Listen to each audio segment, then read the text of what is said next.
Bitcoin गुरुवार को अस्थायी रूप से $80,000 से नीचे गिर गया क्योंकि विश्लेषकों का कहना है कि क्रिप्टो ट्रेडर्स के बीच मुनाफा वसूली बढ़ रही है।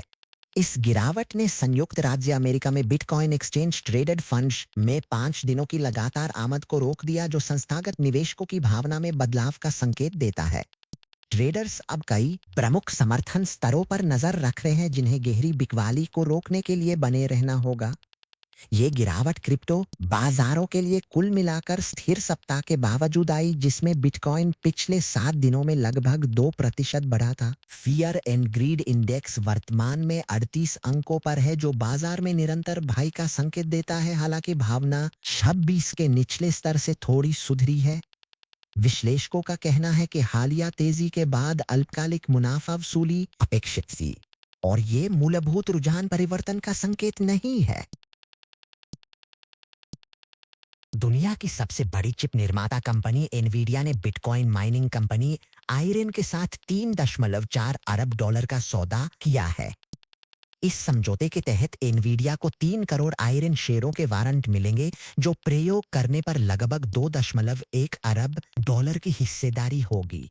आयरन इस सौदे का उपयोग अपनी मौजूदा बिटकॉइन माइनिंग अवसंरचना को कृत्रिम बुद्धिमत्ता के लिए समर्पित डेटा केंद्रों में बदलने के लिए करेगा।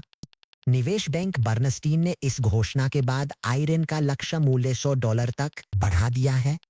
यह कदम क्रिप्टो उद्योग में एक व्यापक प्रवृत्ति को दर्शाता है, जहां माइनिंग कंपनियां अपनी ऊर्जा गहन अवसंरचना को कृत्रिम बुद्धिमत्ता कंप्यूटिंग की विस्फोटक मांग को पूरा करने के लिए बदल रही हैं।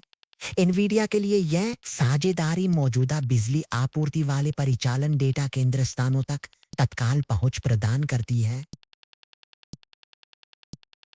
यूरोपीय केंद्रीय बैंक की अध्यक्ष क्रिस्टीन लगार्ड ने यूरो से जुड़े स्टेबल कॉइन के खिलाफ सार्वजनिक रूप से बयान दिया है। बैंको डे एस्पाना के पहले आर्थिक मंच पर लगार्ड ने टेदर और सर्कल जैसे अमेरिकी स्टेबल कॉइन के माध्यम से यूरोप के डिजिटल डॉलरीकरण की चेतावनी दी। विदेशी कंपनियों द्वारा नियंत्रित निजी समाधानों के बजाय उन्होंने केंद्रीय बैंक की निगरानी में यूरोपीय भुगतान प्रणाली के लिए सार्वजनिक डिजिटल अवसंरचना के निर्माण का आह्वान किया। लगार्ड ने इस बात पर जोर दिया कि यूरो स्टेबल कॉइन में संरचनात्मक कमजोरियां हैं और ये यूरोपीय वित्तीय प्रणाली के लिए उपयुक्त आधार नहीं है।